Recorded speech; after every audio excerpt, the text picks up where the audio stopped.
Assalamualaikum warahmatullahi wabarakatuh. Alhamdulillahirabbil alamin.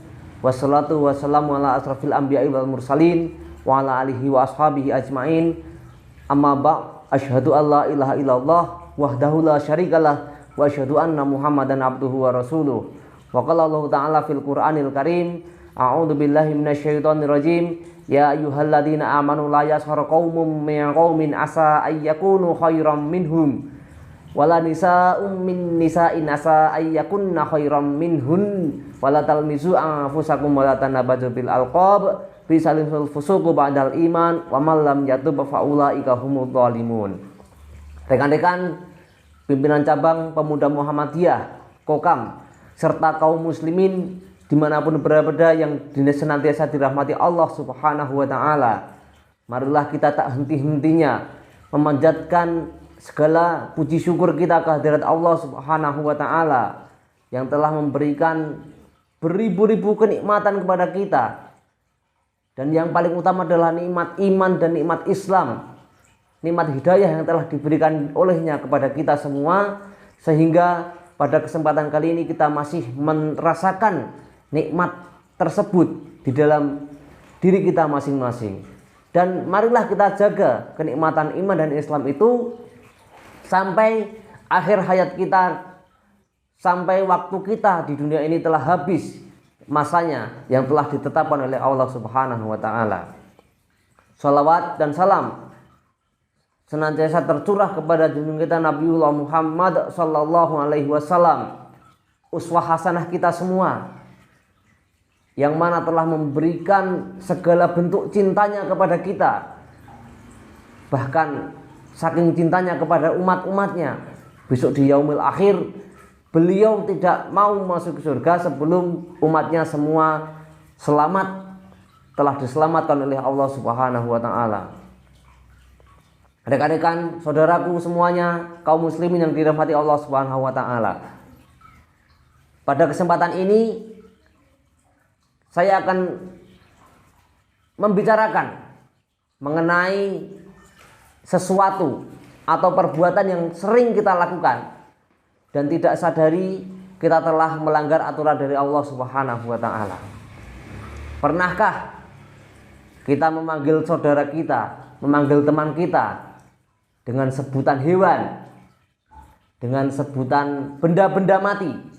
Sebagai contoh, si fulan bernama fulan, kemudian temannya memanggil fulan tersebut dengan sebutan wedus, ataupun dengan sebutan kambing, ataupun dengan sebutan ayam, ataupun dengan sebutan monyet, ataupun dengan sebutan-sebutan yang lain, yang mana itu adalah salah satu bentuk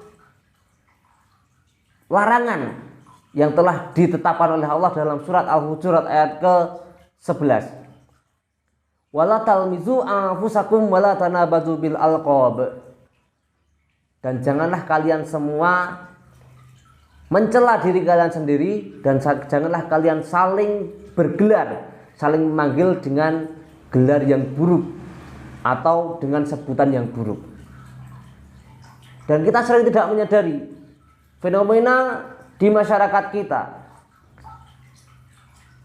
Banyak teman, antara teman saling memanggil dengan sebutan itu, dengan kambing, dengan benda-benda yang lain, dengan sebutan hewan yang lain dan sebagainya.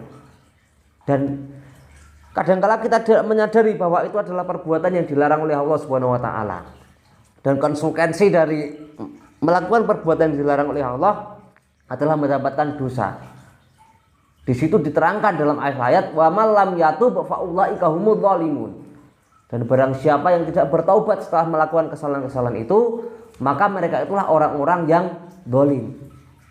Jadi kita harus berhenti, yang sampai detik ini masih melakukan pemanggilan-pemanggilan tersebut kepada temannya dengan gelar yang buruk, padahal sudah diberikan nama oleh orang tuanya dengan nama yang baik, pengharapan yang baik, doa yang baik, tapi kita malah memberikan gelar yang buruk kepada orang tersebut. Maka segeralah bertaubat kepada Allah dengan cara tidak memanggil teman kita lagi dengan sebutan-sebutan yang buruk tadi. Itulah kunci supaya kita dapat terbebas dari dosa-dosa yang telah kita lakukan yang kadang kita tidak menyadarinya. Maka dari itu, marilah kita senantiasa berusaha sekuat tenaga. Bahkan kan mungkin kadang-kala kita keceplosan kepada teman kita sendiri dengan sebutan macam-macam, mohon maaf, leh, cuk, kemudian des dan sebagainya yang sering kita lakukan. Kita berikan gelar kepada teman-teman kita sendiri. Maka dari itu mulai sekarang tolong ditinggalkan, supaya apa? Supaya kita terbebas dari dosa yang telah diancamkan oleh Allah Subhanahu wa taala dalam surat Al-Hujurat ayat ke-11 tadi. Demikian yang dapat kami sampaikan, wallahu a'lam bishawab. Apabila ada benarnya dari Allah Subhanahu wa taala dan apabila ada salah dan khilaf maka itu dari kami pribadi. Wabillahi taufiq wal hidayah. Fastabiqul khairat. Wassalamualaikum warahmatullahi wabarakatuh.